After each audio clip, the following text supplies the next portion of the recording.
Next, we're going to move on to possibly one of my favorite topics when it comes to owning a digital marketing agency, and it is the role of an agency owner. So, as everyone knows, my pure passion is to actually help agency owners have the business of their dreams. And once you have all the mechanisms set up in place, you have an accountability chart.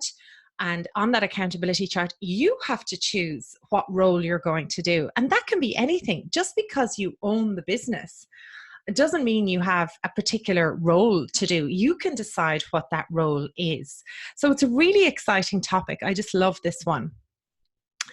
In the beginning, you have to do everything. You've got to perform many roles to get your business off the ground. But when a full team is in place, it's now your time to choose what is the job and what are the roles and responsibilities that you love. And sure, hell, you can even create a special title for yourself. You have to just choose numbers you're going to be responsible for and your role. So let's look at some examples of what could you actually be doing as the role of an agency owner. And this is not to do all of these. You have to pick one, maybe two, and this is what you would focus on. And then you would think, okay, if this is my role, what are my numbers that are around this? How do I quantify this? And so let's start at the beginning. You could be managing, coaching, and onboarding the members of your team. And you can assign this to team leaders if you have a larger agency, but you might manage the team leaders. How's the onboarding going? How's the coaching going? How's the managing going? You could be marketing manager or sales manager or services manager. Now, not day-to-day operations. Remember, you must have like a team leader or a head of consultants in place. You could be networking with other business owners in your city so you can hear about business opportunities. You can find good candidates. You could hear about new premises coming up that you might need when you're expanding in the future. And you can share your agency's culture to find good fit clients and employees in the future. You could be putting thought leadership into play. You need to know how to run your business, why you are running an agency, what are your values, and what is your story, what you believe in today, and what you predict for your agency in the future. This could be a great talk, and you can actually share that. That's something you can create. You could be mapping out content ideas and speaking topics for you and your agency, and then take those topics and speak at events like business chambers of commerce, conferences, and this can attract both new clients and new employees in the future. You could be doing interviews for the press and for podcasts. You will be meeting with the accountant on a monthly or quarterly basis to make sure everything in the business is running smoothly. You could be doing preparation work for board meetings and one-on-one meetings with your management team.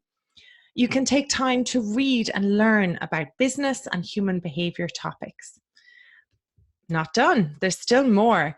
You can be focusing on future trends that you will need for your business, such as video. What's your video strategy? What are your chatbot strategy? What's your artificial intelligence strategy for the business? You can be following popular vloggers in different specializations such as fitness, makeup, or marketing, as those could potentially be good employees in the future or good people to work with clients or with your own marketing. So keep an eye on vloggers, go to YouTube and start following a few. Building your bench of future employees. You need to have coffees and meetings before the interview process well in advance of when you need new team members. You could be lecturing at local college or university, which is also really good for sharpening your presentation skills. And guess what? You'll meet potential candidates for your agency who are looking for work in the future. You can also take regular breaks and holidays to give yourself some thinking time, which I'm pretty sure as an agency owner, you might not get as much holidays as you would have thought you were going to have. If you're a sole operator, considering hiring a coach or a mentor to work with you to help bounce ideas off and hold you accountable. So let's go back to those lists and see what is resonating with you. No matter if you've just started in your agency a couple of months ago, or you have been running it for a few years, it would be a really good idea to start looking at having a mentor or a coach to speak to on a regular basis. Somebody different from your life partner or your business partner. This will help you define your goals, understand where you are currently in relation to your goals, and what must be done in order to achieve those goals. So let's look at this concept of coaching. It is one to improve the performance and focus on a particular area of your life or your business. In the context of an agency, a coach will help you move towards the objectives of your business while focusing on small, achievable steps. Now, don't be confused. A coach is not a teacher. In a similar way, a mentor is different from your lecturer. A coach is going to help you improve your own performance and learning experience rather than be the conveyor of that knowledge. So let's actually look at the different definitions here, and then we can actually talk about how this would help you. So teaching and training, these involve communicating with an expert teacher, just like you're doing here on this video, who imparts their knowledge and experience onto the students. The very best teachers are those who use techniques while engaging students that should involve interaction and participation. So you can look at teaching. Now they're going to have a more in-depth knowledge in a particular subject than the student, and similar to the coach. But in this case, the teacher dictates how the student is to be learning rather than directing the student to uncover the answers themselves. So teaching and training is really good for this type of thing, like get a course, look at the course, implement the course yourself. But the idea of coaching is that the individual seeks out the knowledge because you have the answers within yourself. The task of the coach is then to unlock those answers and bring out your own potential. Look, you know how to run your business. You just need somebody to talk ideas off. You need to get some direction and get some solutions going. Now, the coach might not be an expert on the subject matter, but an expert at finding the answers, overcoming similar challenges themselves. And in order for the coach to do this, they will ask the individual the right questions and direct them towards the answers in order to overcome their challenges and find the solutions themselves. Now, mentoring is another side of things where having a mentor is quite similar to having a coach. The mentors assist those in the fields who are looking for knowledge and learning themselves. The mentor then helps the mentee in learning and developing much faster than they otherwise would have. A mentor relationship is often designated through a mutual agreement. The mentor generally has considerate expertise and experience within that subject that the individual is exploring, while coaches often focus towards present actions that lead to future results. Mentors are going to focus towards the future, offering the mentee a broad outlook on their individual horizons. So which is right for you? You've got to decide this, what you actually are going to be looking for. Hopefully this will help you with the big picture. Now, why is this necessary? Running a business is not an easy thing to do. Even those who are talented, skilled, and knowledgeable in the areas they are focused in will run into challenges and roadblocks.